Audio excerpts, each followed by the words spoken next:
Hey, everybody. Welcome to another edition of Enjoying Orange Slices. Today, I believe we're number 67. And you know what that means? 67 is a really lucky number because today we actually have a guest on. So I kind of let the cat out of the bag a little bit early, but you're going to find about it here anyway. So it really doesn't matter. Enjoy. Welcome, Jeff.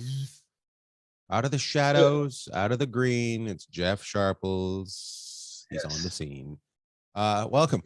How are you? I'm very good, thanks. Hey, I was just wondering, today's a big day, right? I mean, every day, enjoying orange slices, it's always a big day. Right. And you're part of this massive swell of, it's like a tsunami coming at the shore. Orange slices, the energy that we're building. But what's it say? What's my name today? Does it say Jeffrey D's iPhone? Jeffrey D's iPhone. Would you like me to change that? Yeah, go ahead and change it to change that to we have a guest today. Oh, did I just let the cat out of the bag? Just let the cat out of the bag. Rename. I'll call you Johnny Surprise, ruiner of surprises. Surprise. Should we start again? There we go. We got well. Here we are. It's I think we're at episode 64, something like 65. The second round of the playoffs is starting today. We have a guest. We're going to bring him in a second. We're not going to talk any hockey. We're just going to tell you, Jeff and I were on the same plane going to Los Angeles the other day from Las Vegas, and that is the first time we've ever been on the same plane ever. Just to let you know. Did you know that? No, it's not. Yes, it is. Did you forget when we came over and got you Burbank? Oh.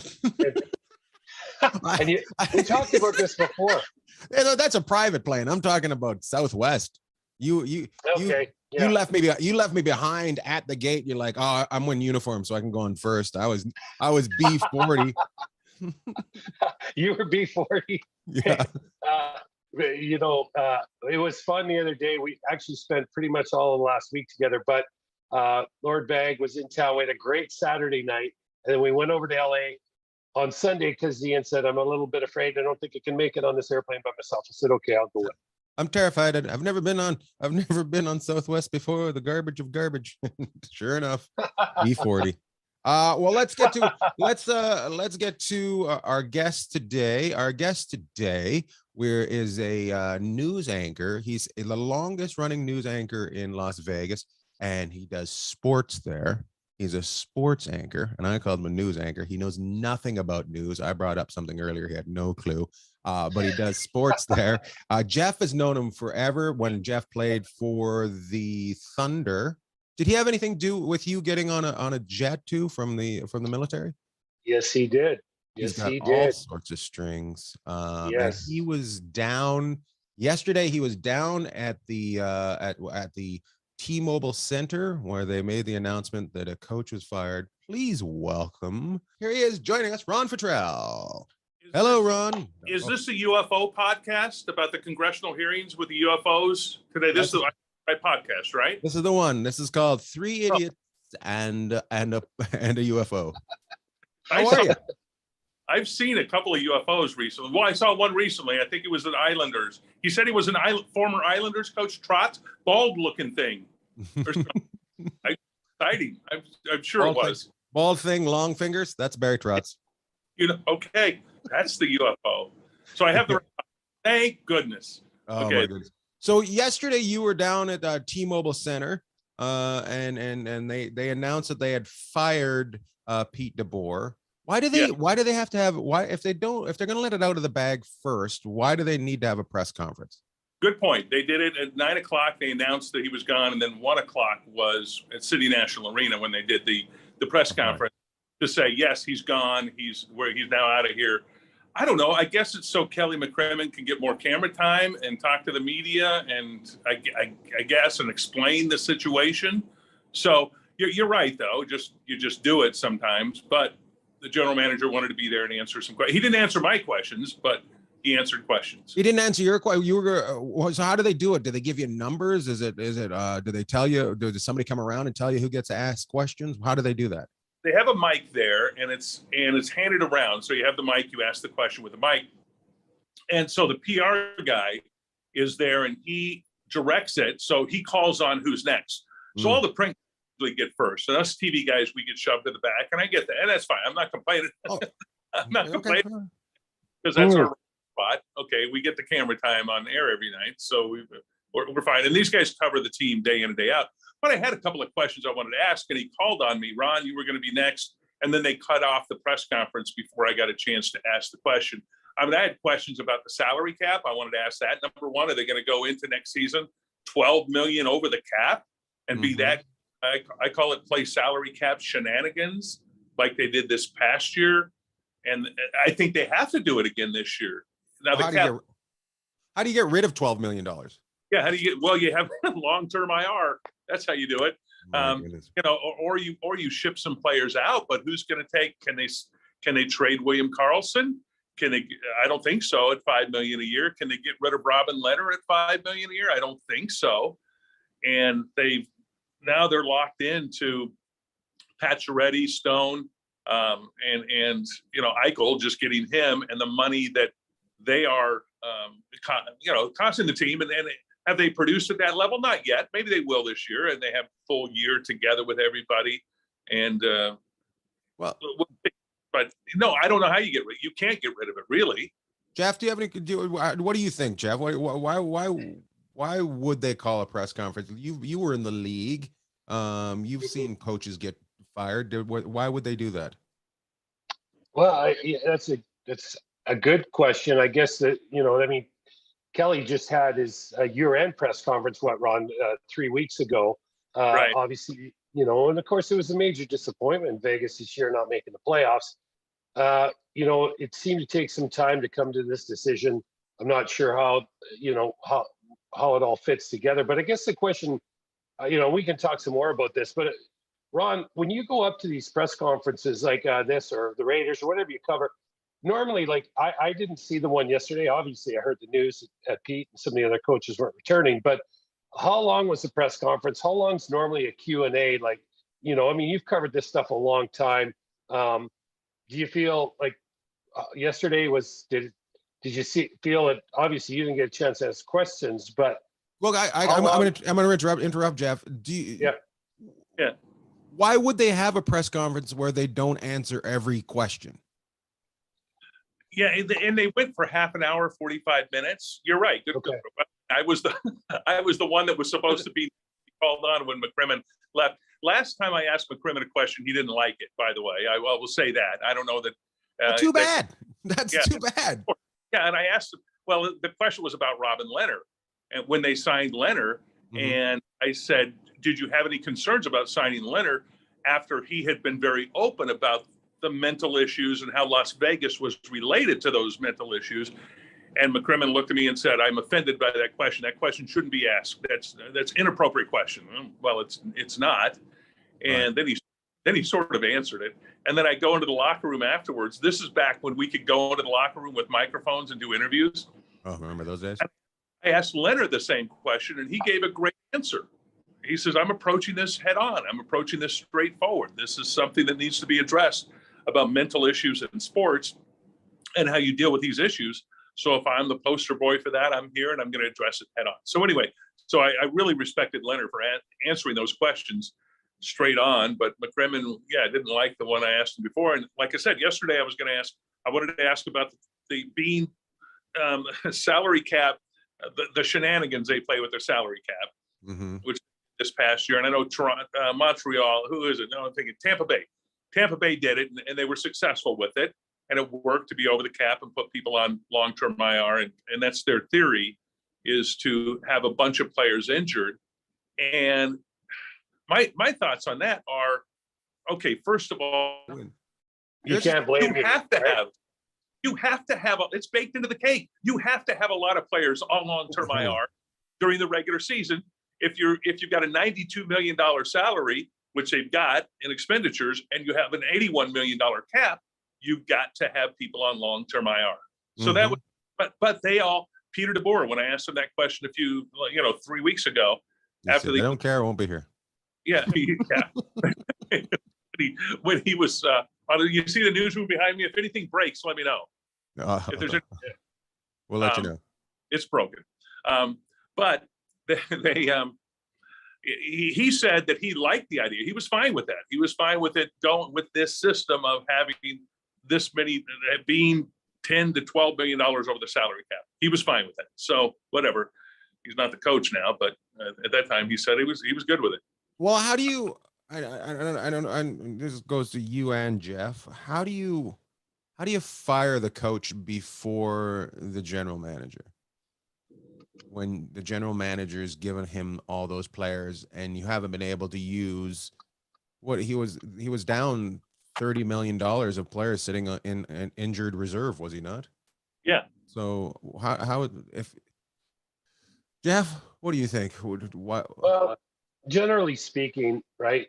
You go back. So Vegas is on their fifth. My math isn't great. Sorry, school district 88. But we got our third coach coming up here in 5 years. Going into your sixth season, you're gonna have your third coach.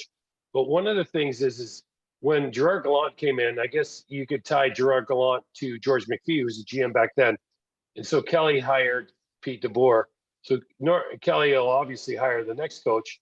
Normally, the way it works is you get one, maybe two coaches max, and before they're looking at your position. So I'd be interested to know what Ron thinks on that. But generally speaking, you get one, maybe two coaches, and then the third time or the next time a change has to be made, it's usually made in upper management. So we'll see what happens. One of the things about Vegas, it was they had this continuity the first 3-4 years. So this year there wasn't much continuity with the team for a number of reasons, but they got to find a way to get that back.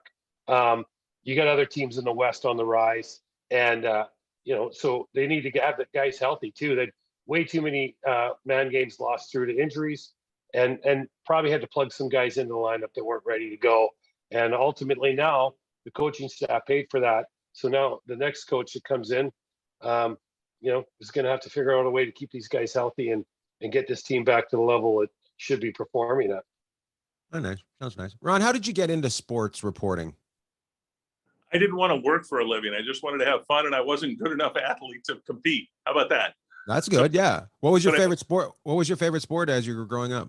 Growing up, I played baseball all the time. Played baseball, football, basketball, but I loved hockey. I grew up in LA in the 70s. Okay, by the way, this is pre-Gretzky. Remember that guy when they made that trade? Never heard of him. I don't know, you guys, Peter Pocklington. You've never heard the name? You've probably heard it. I bought a hockey card off a guy named Bruce McNall. Oh, there you go. Yes. Is he out now? He's out. Yeah, he's out. Yeah. Coins with it. But no, I loved hockey. I was a freak in this sense. In LA in the 70s, I loved hockey, and I was a fan of the LA Sharks. They played in the sports arena. They had one of the great. Alton White was one of the first black players in professional hockey. He played for them. They had a defenseman named Bart Crashley, which is the best name ever for a defenseman. War number 3 for the LA Sharks. But we were fans. You could see some of my videos on YouTube. If you look for old LA Sharks video, it's going to pop up stuff that I shot poorly with an 8mm camera in high school as a high school project. So that's awesome.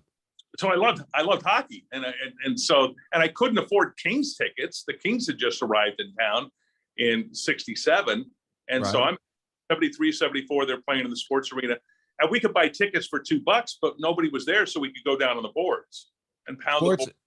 Sports arena was where the Clippers used to play. It's where the Clippers played. It's now no longer. It's on the USC campus, right next to the Coliseum, the LA Coliseum. So it was right there off the Harbor Freeway. It's downtown LA area. Rough, nice and rough.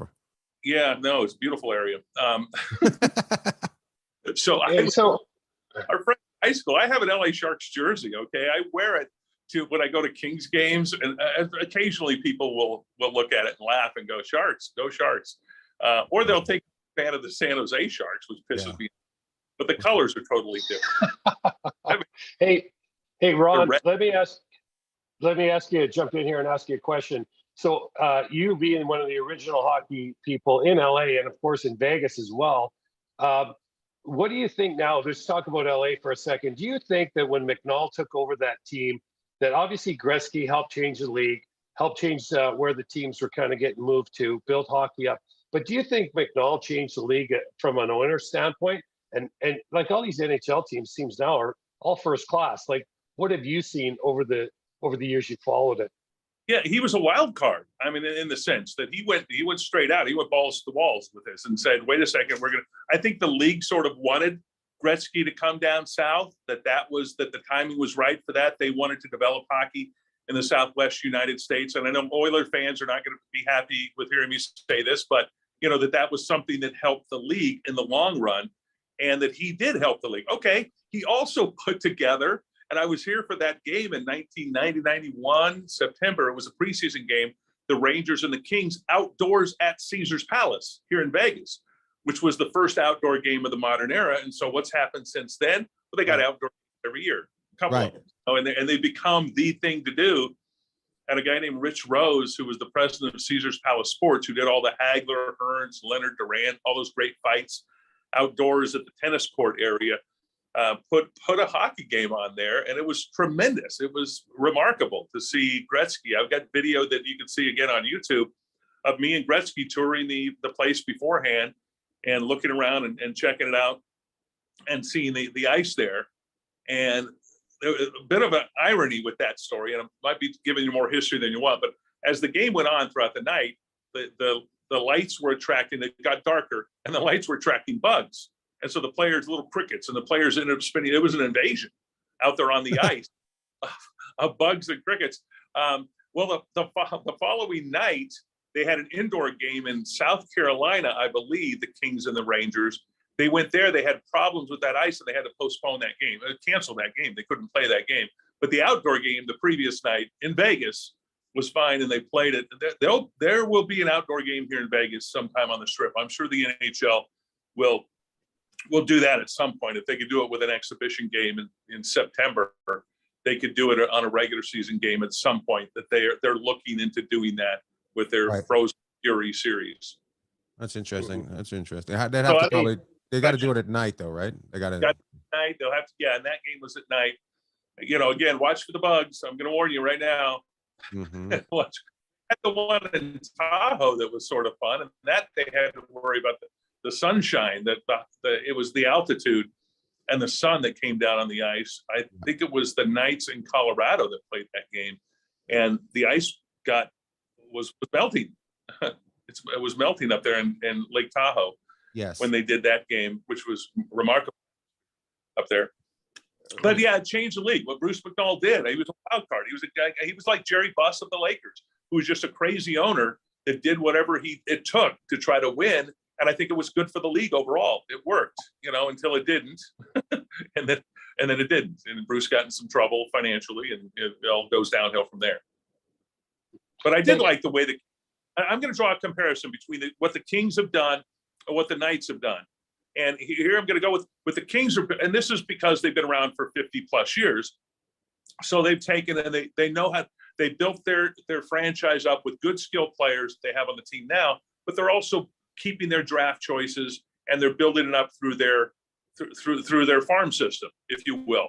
The Ontario Reign is one of the best teams in the AHL, and Brendan Brisson looks like one of the great fun players coming up here. It's going to be a pleasure to look and see what he can do in the NHL. I'm looking forward to that. Where the Knights seem to be the team that won early. Here's the problem, Jeff, and you know this being in Vegas, and anybody that knows the casino industry knows this. The worst thing that can happen to you is win early, because you win early. That feeling like you're invincible, and you go double down and you triple down and you keep laying it down over and over again. And the Knights won early, and I think that management, and I'm going to say from Bill Foley on down, got this feeling that they were invincible, and they could go into that casino and they could double down. And there's a Pacioretty, and there's wait, no, there's an Eichel, no, there's a Stone. We want all these nice shiny objects. Well, they got them all, and they kept doubling down, and they haven't been able to win with that. And they got a jackpot in the airport and thought the whole town was theirs. Yes, and that's what they did year one. And I would tell people around here, I'd go, wait a minute, this might not be the best thing for this team to go to the Stanley Cup final in year one, because this is not right. This is not how it works long term. Right. So situation where they have no first round draft picks this year. They don't have draft picks for the future. They're in a tough situation with their draft choices. They traded them all away to get their shiny new objects. And when their shiny new objects don't work, that's trouble. Now, if they do, you're the LA Rams and you win a Super Bowl. But when they don't work, you become the Knights and you don't make the playoffs, and you look to who to blame. I thought management. I thought it should have been Kelly McCrimmon. I would have gone there first over Pete DeBoer. But anyway, they're the guys making the calls, so they got rid of DeBoer and see what they can do. I think the problem with Vegas is you start to make people not want to come work for you because they know you're going to look for somebody to blame if it doesn't work immediately. So you may start going after the shiny objects, and the shiny objects say, maybe I'll go someplace else that doesn't have state taxes. Florida. A couple of hockey teams. I think there's playoffs. Yeah, they do okay. I think, but they do all right. Florida. But you gotta, it's like any business. You gotta build, and you gotta go through the tough times, and you gotta, Subway is a great thing. They were great, and then they had some troubles, and then they had to rebuild, and now they got all their shiny objects, and everybody's in the commercial. You know what I mean? So you gotta. Jared's not around anymore, huh? No. Oh, we won't discuss Jared. I was gonna say I missed him, but I don't. All right, guys, let's get to the playoffs. It's round one is over. I'm going to ask both you and Jeff. I want to know who your surprise was, Ron and Jeff, and I want to know who your disappointment was, Ron and Jeff. So let's start out with Jeff. Jeff, who was your surprise in the first round? My surprise. I think, more than anything, I think I was surprised with how long it took Calgary and Edmonton to beat Los Angeles and Dallas. Both teams took 7 games. So that would be a surprise. Not surprised that Edmonton and Calgary got through, but I thought they would have been able to take them out a little bit sooner. On the team that I thought had some juice, Minnesota. I thought Minnesota had their team set up, and I think St. Louis showed how good a team they are. They had a great year, but they neutralized a really strong team in Minnesota. So there's a couple surprises. Ron, I'll kick it to you, but that's kind of where I would start. Yeah, and I'm going to join you on the Minnesota one. As much as I like Marc-Andre Fleury personally and as a goalkeeper, I don't know why at some point they didn't go to Cam Talbot. They had somebody who was just an incredible goalkeeper during the regular season and got the team to that point and didn't lean on him in the playoffs at all. I kept thinking they were going to at some time, but that's, Kirill Kaprizov is one of my favorite players to watch. So fun. He is just so. I thought Minnesota would be there. The Kings. They had no business being in the playoffs this year. I'll say that. Next year is supposed to be their year, and so 7 games was fun to see. And Jonathan Quick being there. Mike Smith at 40 years old. I'm just sitting there smiling, going, "Wow, are you kidding me that he can still do what he's doing?" Right. And he is so looking forward to that series against Calgary. I guess they have a little bit of a rivalry or something. Have you guys heard? You guys know anything about? They love No to get idea. along. They actually have a big barbecue during the summer. Calgary meets Edmonton and Red Deer, and they just have a good old time. Yeah, Never heard of it. Yep, no idea. Yeah. so that is just going to be a monster series. Johnny Hockey and what he can do there has been a pleasure to watch, fun to watch. The Rangers have been a little bit of a surprise, to see, and I'm happy to see Gerard Gallant. Liked him when he was here with the Knights, and Ryan Reeves, and for him to advance. I don't know how far they can go. That's going to be interesting to see. It's going to be tough. The Carolina Hurricanes are going to be a tough team for them to. Carolina is just, they're I don't want to put them as a surprise team because they're expected to be there. But the Florida matchup, now let's go here. I mean, that is just going to be that Florida right now. Between Florida had the best record during the regular season, won the President's Trophy, and then you got Tampa. Oh, I think they won 2 in a row. So there's a classic matchup down there in a place where hockey wasn't, is sort of new, and that'll be fun.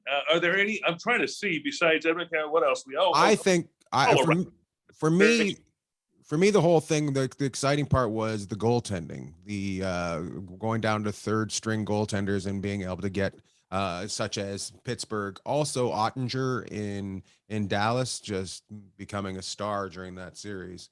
And I think that was the stories of the first round was definitely the goaltending damage that was done. Yes, nobody cares.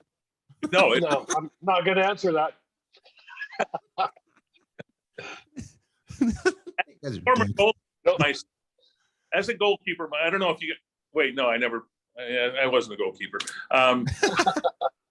No, here I'm gonna say something real quick, and I'm gonna digress a little bit because they did ask me when the Kings and the Rangers were playing that outdoor game here in Vegas. They said that I could try on a goalie outfit and go in and take some pucks and take some shots to see what it's like. And another sports guy here in town did it. Colin Coward. I don't know if you guys have heard of him. So he decided to do it. But Colin's he's not much, but he's shorter than I am.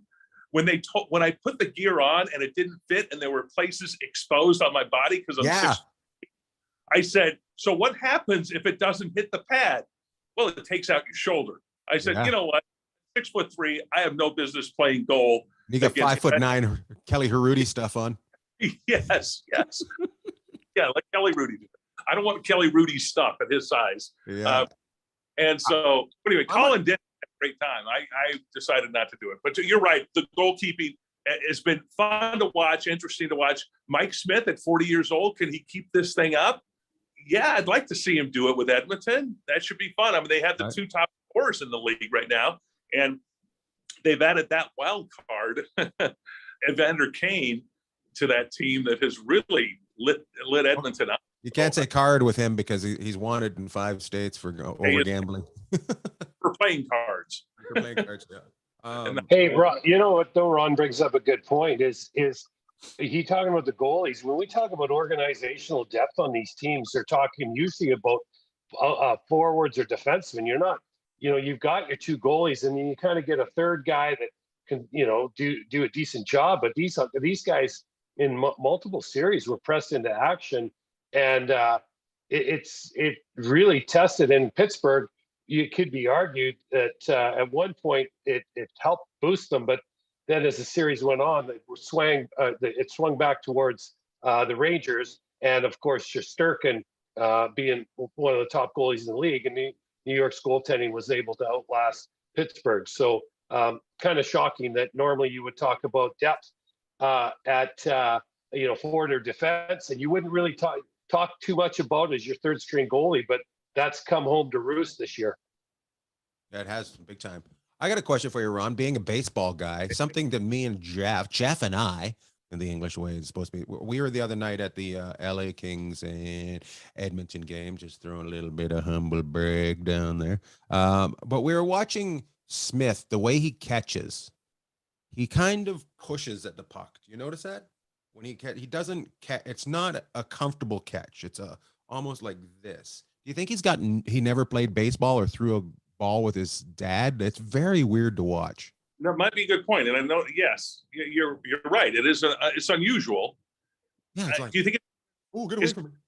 And not because he's old, because he's always done that. Right. So it was I remember the Arizona series when he in 2014, when the Knights played the Kings, Knights, when the Kings played Arizona in that series, and he was the goalkeeper in the Western Finals that year, and he had a weird style it's unusual style. I don't know. I'll go with that. Ian, I'm going with your theory that it was because he never played catch in baseball as a kid. He just grew up in hockey, and maybe he throws, well, what if he throws like, I better not say that. You better, yeah. I'm going to say, because, don't get anybody in trouble by saying he throws like a sissy. Yeah. Almost said throws like it didn't do together. You almost saw this hook. You almost saw a hook coming into the newsroom, Ron. Yeah. That was awesome. I'll say it. I'll get myself in trouble. I guarantee you Mike Smith's still asleep right now. He doesn't have to play till tomorrow. He's 40 years old. He's napping for 3 days straight. He's napping and taking it easy. And can he keep through a big series like this? Yeah. I don't. You still have Draisaitl and gang that can score goals like crazy. Come on, Connor McDavid he puts it to the puck with his whenever he wants to. It seems like the guy's invincible, and with those 2 guys scoring like crazy, it's he could give up a few goals and he'll be fine.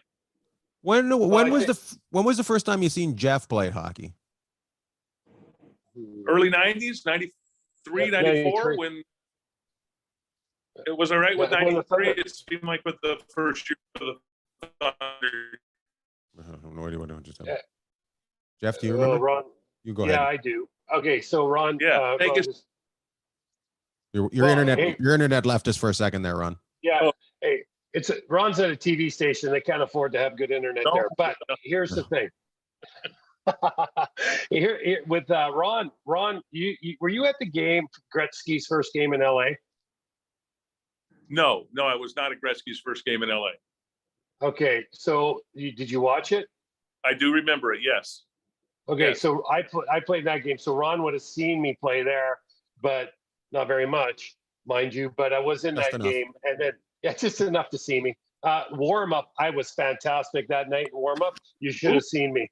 I had one of the best warm ups I ever had in my career that night in LA until Roy Orbison came on the ice and decided he was going to start singing the national anthem. It was awesome. But yeah, Ron and I go back to '93, so I guess that would have been the first time interacting together. And Ron, back then you weren't at Channel 8, you were at another station in Vegas, but Ron's always been a massive supporter of hockey and in our community, and he's one of the trailblazers and actually knows a ton about hockey, and it's always a pleasure we keep in touch from time to time. It's always a pleasure to talk about it with them. And that's the Las Vegas Thunder. Was that who that was? That was a yes. And it was a fun time here in Vegas because I'll give you a little bit of history back there. Now we're 30 years ago. It was when Jerry Tarkanian coached UNLV to a national championship in basketball in 1990. So they had won the national championship, went to the Final Four the next year, and had a year even after that. And the university decided to fire him, which is one of the greatest moves of all time in the history of sports. He was 60. Jerry Tarkanian's record his final 2 years was 60-3. My goodness. Fired him. And the My year before. goodness. Yeah, Jim. So listen. We So what you're saying is McCrimmon and Foley are not far off for Vegas. I've been through this. I've been through stuff before here in Vegas. So they fired Tark. I had some rather rude things to say about the president of the university at the time, and I was pretty direct about that. And anyway, that being said, I'm not going to. This podcast cannot be 4 hours long, so I won't get into details there. But let's know that what happened here in Vegas is they tore the heart out of the sports fanaticism that they had here in town, and here comes the Thunder. What does the Thunder do? Stickney's the owner, Ken Stickney, and his dad own the team. They hired Jerry Tarkanian to be the spokesman for their team because he was still here in town, and so Tark did the commercials. Now, what does Tark know about hockey? Jerry Tarkanian, the basketball coach at UNLV, he knew nothing about hockey. He knew nothing, and everybody knew it. And he couldn't fake that he did. He didn't try to. He just did funny commercials about, hey, buy your season tickets for the Thunder and come on out here. So they tied in Tark, who is a very popular figure here in town, to the franchise. And it helped the franchise succeed. You had 14, 15,000 people at many games at the time. It's incredible. And that's about all it filled. And the ice was shorter. I think it was like Boston Garden ice. It might have been a little bit shorter because they quite. What do you think? $1.85 was it, Jeff? Yeah, it was 15 feet shorter. So the normal rink in the NHL you'll watch on a nightly basis is 200 feet long, 85 feet wide.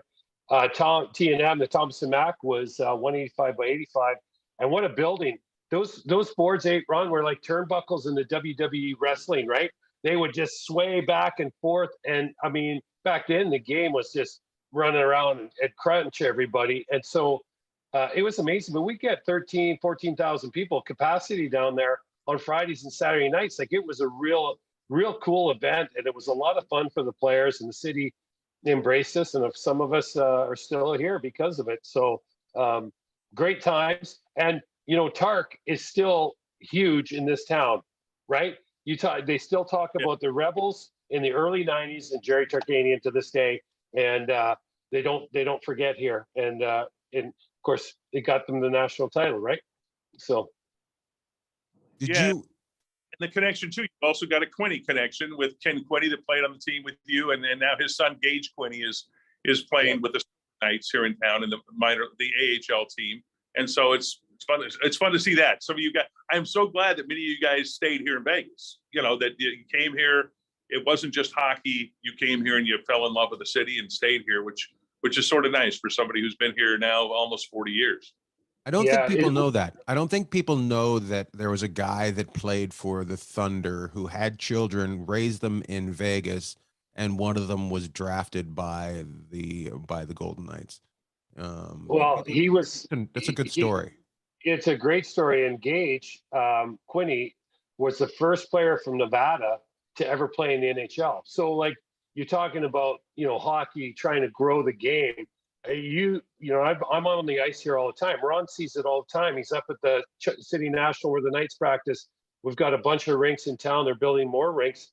The level of minor hockey and the interest and the level of play is phenomenal. And of course, the Golden Knights, when they came to town, that was like it went on steroids. And so the Golden Knights have been unbelievable for our town. And it's been nice as ex-hockey players and someone like Ron who loves to cover it for years that we have all this excitement back. And yeah, we've been spoiled. There's no question about it. But the Knights have helped jumpstart minor hockey in this community and the Southwest United States, LA, Anaheim, even in Phoenix. I know that organization, it doesn't really seem like anybody knows what's going on there at certain times. But and all this goes back, Ron, to when Gretzky came to LA, I think, and away, and then McNall made it must-see TV, and away they went. Yeah, it was fun to see it when it happened, the change. And by the way, it did exactly what the NHL wanted it to do, is build hockey in the Southwest, the Gretzky move, which it did. Yeah. They didn't up there. I'm still angry about that. I went to Montreal for my first hockey game in January 2020, back when Gallant got fired and DeBoer got hired. I went up to Ottawa, saw a game in Ottawa and in Montreal, which I had never been to Canada other than Vancouver. So now I'm up there, and and I had to look at that banner, Montreal from 92-93, when they beat the Kings in the series with Gretzky. That's the cup that Gretzky should have had, were it not for that cheater Marty McSorley. Marty McSorley crooked stick. And I wanted to, if I could leap across that catwalk, I would have ripped that banner to the ground and thrown it. But I do believe what it's done is it's cursed all the Canadian teams from ever winning another cup. I'm going to go there because they haven't won a cup since then, right? That was the last cup for a Canadian team, was when they cheated. I'm going to say they cheated. I'm going to see how I turn this around. I'm the media. Yeah. Look at that. Shots fired. I control things, damn it. And here's how I'm going to say this. It was Montreal that cheated by trying to enforce that stupid rule, because they had wooden sticks back then, that it was a little bit too crooked. And so they said, so that the Kings were up 1-0 on the road in that series. They were winning game 2. They were going to go back to LA and win the game, clean out the series. And what happened? They go on the power play. Montreal does. Montreal wins the game in overtime, gets a goal, wins the game in overtime. The Kings don't win another game in that series. I'm over it. Yeah. No, I'm not. Yeah. Basically what you just said is that Trump won the election. Yes. Hold on. Such a press. Count the votes, damn it. And I'm not even sure that stick was that crooked. And I think Montreal knew before. Now the dogs are all fired up. Yeah, they're agreeing with Rod. Here's a little story about that. Okay, so back in the day when they used to be able to measure for an illegal curve, that was a penalty in the NHL. And what they would do is you'd come in on the road, and you'd have helpers from the other team to help you put your stuff away, put your sticks up, and they measured all the sticks. So Montreal knew before the game that Marty's stick was illegal. So it was just this bunch of shysters, right? The game within the game. Well, so anyways, I think everybody was thinking the same thing. Why does Marty need an illegal curve? I mean, when's he shooting the puck? Like he's gonna score. Yeah. Guy probably hit the only time he needs a really bad curve is when he's trying to knock down a Vancouver Canuck player and knock him out. Yeah. He had 3 goals that year and 2 went off his rear. Yeah. I'm guessing. I'm not sure. Don't quote me on that. 1 off his foot and 2 off his rear. Yeah. Great player, just not much for scoring. That's all. No, You guys actually, have he had some big years in Oh, LA look with at look at Jeff. Gretzky. Jeff I, sticking up for everybody. Oh, he was really good. I got a Marty McSorley stick in my garage. It's illegal. Marty, yeah, well, it is. And you know, in the desert, it just keeps getting curved more. So this was Marty. A friend of mine stayed at our condo here in Vegas years ago, and Marty stayed overnight. So anyways, we come back to the condo, and it's Marty and my buddy are gone, and it's completely trashed. So Marty thought he'd help Sharps out. Go by sending me a signed Marty McSorley stick. Like, well, I still got it, Marty, but we probably maybe some carpet cleaning and a few other things. But Marty's a great guy. So just to let you know that signature doesn't help. I'm still getting $23.99 for a 50/30 from Sherwood. Yeah, exactly. I can't trade that in for anything. So he didn't did his brother was the coach of the of the Chris. Thunder. Yeah, Chris was here. Yeah. How was he as a coach? I think he was a really good coach. He's in Europe now. Like Chris would diagram all the practices out and put them on the wall so you could see. Now they just send the kids video, or they'll show them video before, and they'll get out with the whiteboard and show them on the ice too, like put the drills on. But Chris would put everything out before practice, so you knew what you were doing. And I'll give Chris credit. He was one of the first coaches that I saw that was all about the flow and the speed of the game. So, but he's been over in Europe for years now. And I don't know if he'll ever come back and coach over here. He's had a really successful career over there. And then after him, was Barry Melrose there ever? No, Barry was never here. It was Butch Goring, Chris McSorley, Strummer. Bob Strum came in for a bit, and then Bobby Bourne, right? Was the coach of the Las Vegas Thunder for a cup of coffee, wasn't he? Bourne was the coach, right? Wait, Ron? Yeah. Yeah, most of the time it was McSorley. I think he probably did 3 or 4 years here, and what's fun is the team was good. I mean, the team with Jeff, I don't have to tell you, but it was a playoffs 6 out of the 7 years here in town, and you guys were the playoffs. Never won the championship in the IHL. But I look back on it, and the team didn't leave because it was unsuccessful in Las Vegas. In fact, it worked very well here. It left for a couple of reasons. One, well, the IHL left. Okay, that was the biggest problem. Is the league didn't survive, but also the owners, the Stickney family, kept saying that they had a contract that was unfair in the Thomas and Mack. Like if they were paying too much money back, and they didn't like their contract there. So that, and I don't know that I never dug deep into what the contract was. But anyway, they weren't happy with that contract there, and they blamed it on the Thomas and Mack basically for saying that they couldn't function there anymore because of the contract. And in fact, let's go here. The Wranglers sort of had the same problem with Billy Johnson. When they were at the Orleans, I believe Billy was hard to work with. So I'm not going to go into those details. But how about that? You just took Billy down. Hey, Billy felt a sharp pin in his back. He's like, I don't know what happened there. But I will say this: the Thomas and Mack was a beautiful rink. It's unreal for basketball. It was a beautiful rink. On the one end, all the seats kind of went back, so you kind of had a U-shaped seating.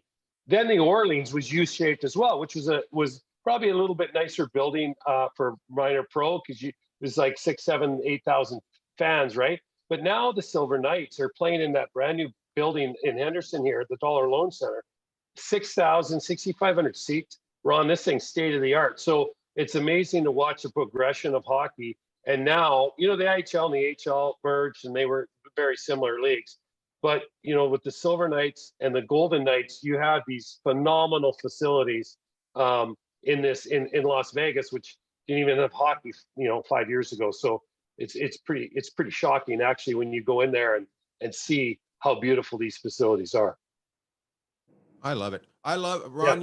It's great that you came on, and Jeff loves living in Vegas, and he's a big supporter of hockey. He always talks about you and how big of a supporter you are of hockey in Vegas.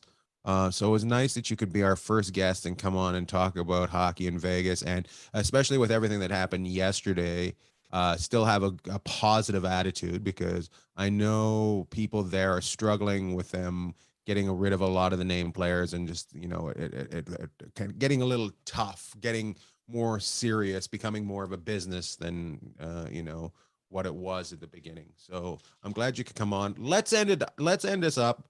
Round 2 starts. Let's get everybody's predictions, what they think is going to happen, who to watch for. Let's start with Jeff or Ron. Who wants to start? I'm going Colorado before everybody else. How about that? Okay. Colorado, I've got to take the favorites here. Colorado and Florida in the championship, and Colorado wins it. I just they're just so the Avalanche are such a beast. I'm going to fight you on it, Ron. What's that fight? I'm going to fight you on it. No, I will say if it goes 5, it's Colorado. If it goes 7, it's St. Louis. Oh, okay. You're saying that St. Louis might even upset. Okay, pull the upset, even not get out of the. Okay, yeah, just because they're such a heavier team, the way they play is heavier. So if it goes 7, I think they wear them down, kind of like Vegas did a couple years ago. Yeah, and Vegas did too. Yes, they beat. Yeah, they beat Colorado and then dumped it against Montreal. How about that? How do you do that? Last year. It was last year. Yeah. Do that? How do you upset Colorado, but then you toss a break? Anyway, we've talked enough about Vegas. The team I'd like to see win. I'd like to see the Rangers win there, and it's hard for an LA guy like me to say a New York team, but just because of Gerard Gallant mainly, and I really like Gerard. I'd like to see him do it, but I don't think the Rangers have. I don't see them surviving in the long term with this. But there's what I'm throwing. You say there. Florida, Tampa. Which one did you Florida. say? I got Florida in that. I'm gonna check the score right now. Yeah. Best record of the end. Yeah, they should be playing now. Yeah, aren't they? That's tied 1-1, end of the second. Just to let you know. Okay. So there we go. Yeah, I'd have to go. If you're looking for a sleeper, a surprise team, I'd go with St. Louis.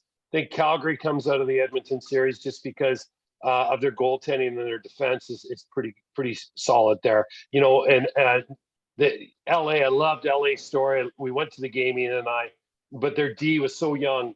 And you know what? It's really tough when you're a young defenseman in the league to play in the regular season, never mind the playoffs. So I think Calgary with the veteran coach Sutter, I think comes there.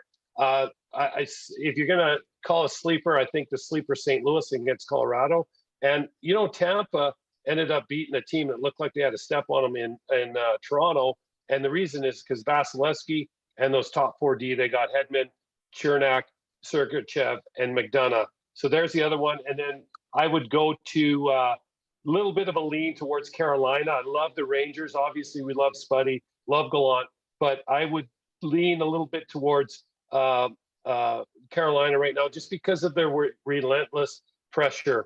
But I don't know. I mean, flip a coin on a lot of this stuff. We'll see how it goes. Well, I'm with you. I think Carolina. What scared me about Tampa was that last game, how many pucks didn't get through to the goaltender in that last game. I was like, oh, they're just become a defensive juggernaut down in Tampa. So I don't know. It's going to be close between those two Florida teams. And let's be honest, let's hope both get eaten by alligators. And then I do think if it goes 7, it's going to be St. Louis. And if not, it'll be the other team, otherwise known as the Avalanche. And I think Calgary is going to do it because I hate Edmonton. That's for Trent. Great. I love that rivalry, and I love the Florida rivalry and the Calgary, Alberta, Alberta rivalry. Yeah. Well, it's the same. It's Alberta and Florida are both just filled with hillbillies, so it's the same rivalry. I'll trust you on the Canadian commentary, but I have been in Ottawa before, so I saw Ottawa and the beautiful farmland there. So beautiful, absolutely. That's where the rink is. Yes. What a January. The rink's on a farm in the middle of nowhere. And I'm trying to do live shots out there, and the wind, it feels like it's 20 below and it's snowing and it's January, and I'm supposed to remember my lines, and it must be horrible. I should have saved it. I should have wore boots. That's your life. You mean, but I have a windbreaker on. Yeah, just enough. Jeff, any other questions? I know I kind of took the lead on that one, but no, that's fine. We're good. We're happy to have Ron on, and so I guess we didn't. Hey, let's do a shout out. I don't have a question, but let's give Ron. I mean, we got him on. He can give a shout out to someone, and then I'll follow, and you can close this out if you want.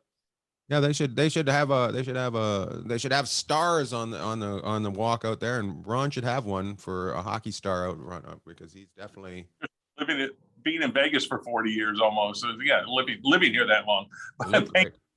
Yeah, Channel 8. Check it out. Watch me. You follow me on Twitter at Ron Sports. I Ron Futrell, and I've got Ron Sports as a couple of other monikers that I use on other social media stuff. So you can find Ian. When are you coming back to town, man? We need you back in Vegas. We need you back performing here. I know. I got to figure it out. I was all going so well, and then all of a sudden a pandemic happened, and now I don't come to Vegas anymore. It's bizarre. I want more palm tree fires here down. Have I ever told you my son was the firefighter on that fire that put out the palm tree fire while you were on the golf course? No way. Yeah, no, yes, way. He told me. I said you were there on that fire. Yes, he was the guy on the truck that was that fire at the golf.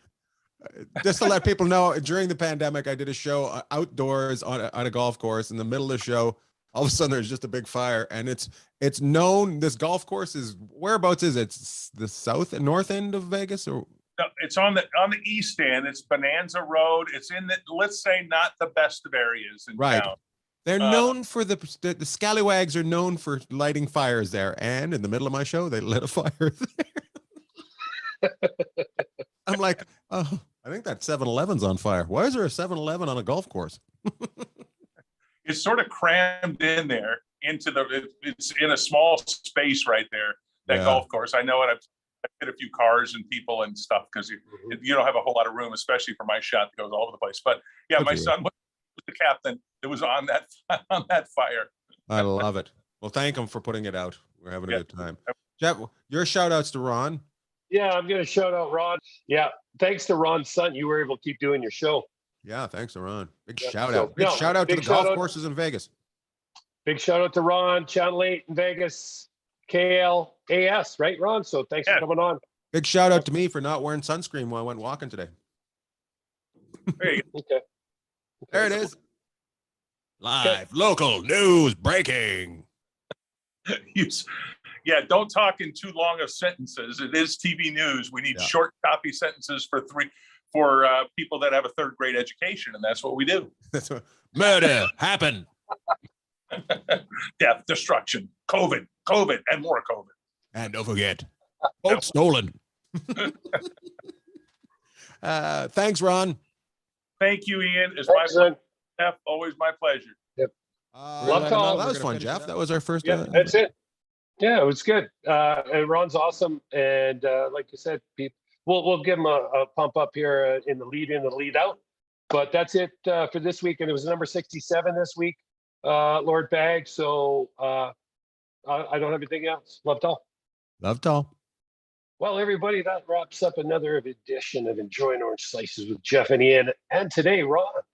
It was awesome. Ron's a wonderful person in Vegas here. Had a lot of fun with him. And thank him so much for coming on, join us. Next week, we might promise you another guest. We might not. You'll just have to tune in to find out. Rate, like, review, follow us, and hope you enjoyed the show. Have a great week. Love talk.